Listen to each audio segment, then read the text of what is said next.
The bell rings. A 15-year-old in headgear walks to the center of the ring, shorter, stockier, quiet, hands high, chin tucked behind the left shoulder. His opponent throws. Tyson slips it all, digs a quick left to the body, then the right hand snaps back, fast, unseen. The crowd gasps. 8 seconds later, it's over. The opponent is down. The referee waves it off. That is Mike Tyson. And everything you're about to watch happened before most people on Earth had ever heard his name. Cus D'Amato found Tyson in a juvenile detention facility in upstate New York when he was 13. By the time Tyson was 15, Cus already knew this wasn't just a good fighter. This was something that happened maybe once in a generation. So he entered him in every tournament he could find. Welcome to Back to Boxing. Joe Cortez. Before he became one of boxing's most respected referees, he was a fighter. And at the 1981 Junior Olympic Games, he stepped into the ring with a 15-year-old Mike Tyson. 8 seconds. That's all it took. From the opening bell, Tyson moves immediately into his peekaboo, shoulders hunched, head low, slipping side to side like he's already reading punches that haven't been thrown yet. Cortez, in his red and yellow, barely has time to establish himself before Tyson is driving him backward toward the ropes. Cortez throws a left hand to slow him down. It doesn't. Tyson absorbs it, uses the momentum to close the distance, and in a single fluid motion launches a right hook directly at the jaw. The first punch, the one that decides everything. The impulse alone rotates Cortez's entire torso, and before that rotation even completes, before Cortez can process what hit him, the left hook is already there. Same trajectory, same level. Arriving at the exact moment his guard had nowhere left to be. Cortez goes down like a folded sheet, flat on his back, arms out to the sides, an X on the canvas. The corner rushes in. The referee waves it off. The whole thing, from first movement to final knockdown, clocked at roughly 8 seconds, making it arguably the fastest finish in amateur boxing history. On the replay, you can see the elegance of it. Cortez had actually thrown something first, an uppercut that caught air, leaving that left hand hanging in empty space. Tyson read it, let it pass, stepped in with the right, and when Cortez's body answered that punch, the left was already loaded and waiting. At 15 years old, weighing 91 kilograms of pure muscle, in a national final, Tyson receives the gold medal. He acknowledges Cortez with genuine humility, because even at 15, he understood what it cost a fighter to lose a national final in under 10 seconds. Nobody in that gym in 1981 fully understood what they were watching. A legend in the making, throwing combinations that wouldn't look out of place 5 years later on a world stage. The style was already there, the timing was already there. The only thing missing was the audience big enough to witness it. Mike Tyson versus Kelton Brown. This wasn't their first meeting. By 1984, these two had already shared a ring before. Brown knew what was coming. He'd felt it. And he showed up anyway. That alone tells you something about Kelton Brown. Tyson is 15 here, listed under his full name on the banner, Michael Tyson, Brooklyn, New York. The name Mike wasn't big enough yet for official paperwork. The bell rings and Brown's problem becomes immediately obvious. He can't find the distance. Every time he tries to establish range, Tyson has already cut the angle and is right back in his face. Brown throws a right hand, decent punch, proper extension, and it lands on nothing useful. Tyson is already somewhere else. What Brown does next reveals his character. He's not clean. He throws an elbow in tight, buys himself a half second of space. Survival instinct. You don't get to a national final twice without knowing how to stay alive when things go wrong. But Tyson walks through it. He drives Brown toward the ropes and starts loading up. Right hook lands flush. Brown goes down. Someone in the crowd starts counting out loud. No shame, no filter, while the referee's voice cuts through, calling them back to action. Brown gets up. The referee restarts the fight. Tyson goes straight back to work. No reset, no circling. He cuts the ring immediately, walks Brown down and hits him so hard in the center of the canvas that the ring breaks. The ropes give. The whole structure shifts. The fight has to pause while they repair it. The crowd is electric.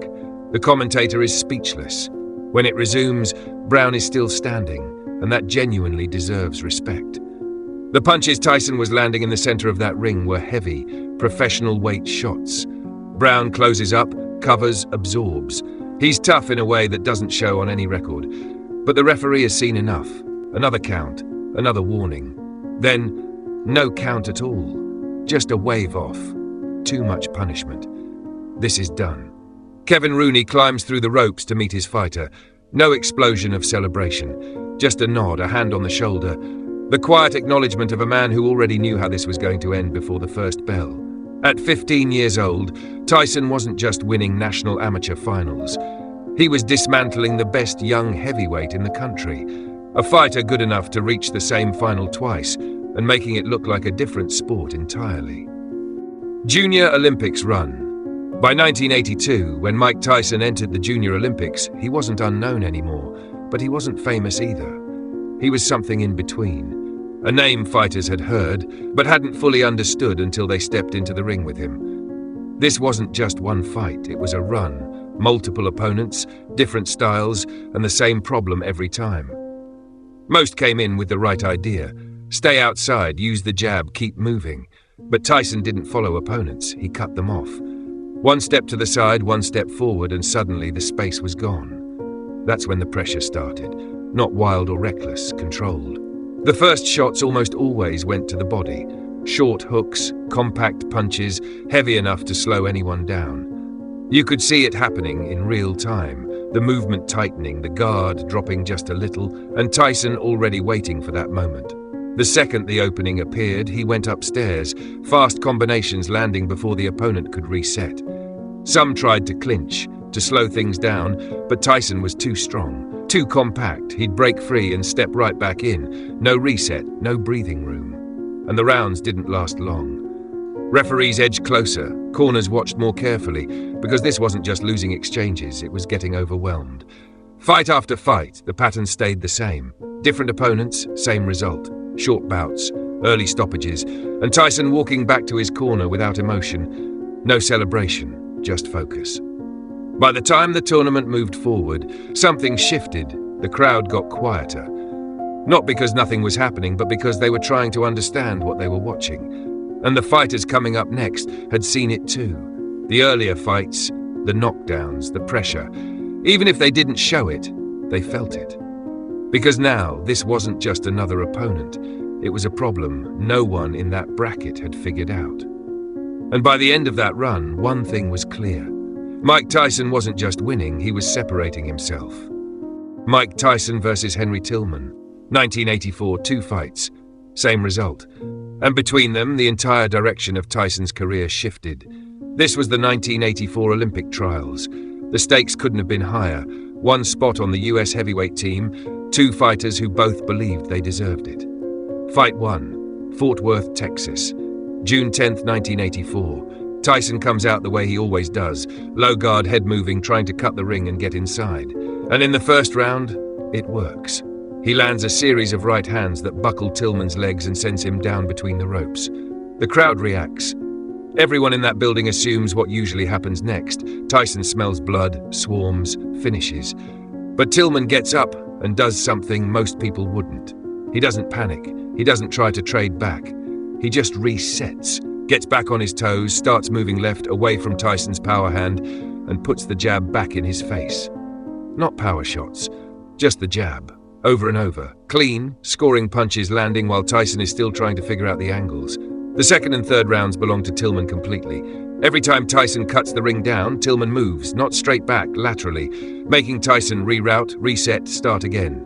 And while Tyson is rerouting, the jab is scoring. Unanimous decision. Tillman, Fight 2, Las Vegas, Nevada, July 1984. Tyson had been so dominant leading into the trials that he was granted a box-off, 1 more shot at the Olympic spot. A second chance handed to almost nobody. This fight is more cautious, more tactical.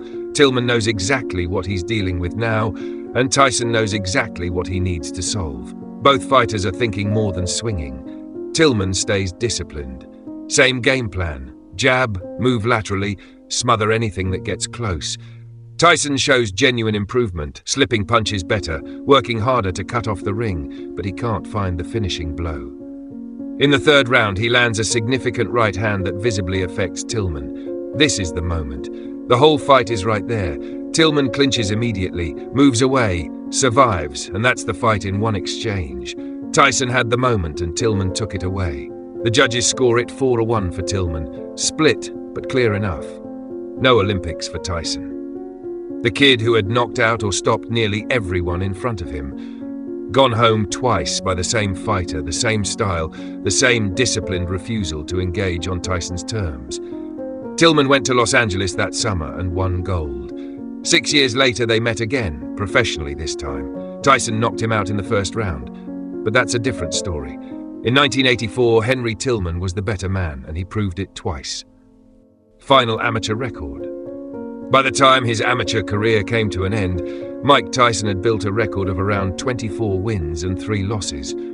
On paper, it doesn't look untouchable, but those numbers don't reflect what actually happened in the ring. All 3 losses came by decision. 2 to Henry Tillman, a skilled and disciplined heavyweight who knew how to move and let the judges decide, and 1 other disputed result. But the key detail is this: nobody stopped Tyson. Not once. In a system built around shorter fights and protective rules, no one could break him or even come close. Even the losses didn't expose weakness. They showed how hard it was just to contain him. On the other side, almost everyone else got taken out. Most of his wins came by knockout or stoppage, often in the first or second round, sometimes in under a minute. Opponents didn't just lose, they were overwhelmed before they could even settle in. Some barely had time to throw more than a handful of punches. It wasn't just power that made the difference. It was the speed, the timing, the head movement. Tyson slipped punches before they were fully extended and closed distance in ways that didn't make sense for a heavyweight. Once he stepped inside, there was no reset, only pressure. Inside the gym, Damato already understood what he was building, but now others were starting to see it too. Jimmy Jacobs and Bill Kelton had spent their lives studying boxing history, watching footage of every great heavyweight, from Jack Dempsey to Sonny Liston to Rocky Marciano. They didn't make comparisons lightly, but with Tyson, they kept coming back to the same conclusion. This wasn't just potential, it was something already forming. Not raw, not incomplete, already sharpened. The amateur system had nothing left to offer him. The move wasn't rushed. It was inevitable. It was time to turn him professional. Turning professional to world champion. On March 6, 1985, in Albany, New York, Mike Tyson stepped into the professional ring for the first time against Hector Mercedes. It didn't feel like a debut. It felt like a continuation. The same low crouch, the same peekaboo guard, the same calm, focused presence. Within seconds of the opening bell, the pressure was already there. Tyson moved forward with subtle head movement, slipping punches before they were fully thrown. The first clean right hand landed, and the reaction was immediate. Mercedes clinched, trying to survive. Tyson stayed composed. He didn't rush or force the finish. He kept pressing, working the body, creating openings step by step until the moment came. When he dropped Mercedes, it wasn't dramatic. It was precise. By the end of the round, the outcome was already clear. The referee stepped in, and just like that, Tyson had his first professional stoppage. He walked back to the corner without celebration, like it had gone exactly the way it was supposed to. What followed wasn't a normal progression. It was acceleration. He fought constantly. April, May, June, twice in July, twice in August, then again in October, November and December. 11 fights in his first year, and 10 ended in knockouts or stoppages, most of them early. Opponents like Donnie Long, Ricardo Spain, John Alderson and Mark Young didn't just lose.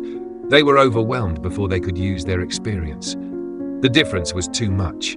The speed, the power and the technique were already ahead of most heavyweights. There was no slow build, just impact. And as it kept happening, word spread quickly. Then came November 22nd, 1986, in Las Vegas. Tyson was 20 years old, standing across from WBC heavyweight champion Trevor Berbick, a legitimate champion who had gone the distance with Muhammad Ali and defeated Pinklon Thomas for the title.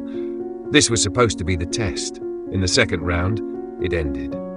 A clean left hook dropped Berbick. He got up, but his legs weren't there. He stumbled, fell again, got up again, and collapsed once more. The referee waved it off. And just like that, Mike Tyson became the youngest heavyweight champion in boxing history at 20 years old. The cameras searched the ring, but Damato wasn't there. He had passed away the year before. Still, everyone watching understood what this moment really was. This wasn't sudden. This was built over years of discipline and belief. Tyson had lost to Henry Tillman, missed the Olympics, and erased everyone in front of him. Now, standing alone in the ring as champion, he didn't celebrate. He just looked upward, and without saying a word, you can feel it. I got it, cuss. Let me know in the comments, what do you think about this one? Thank you for watching. Back to boxing.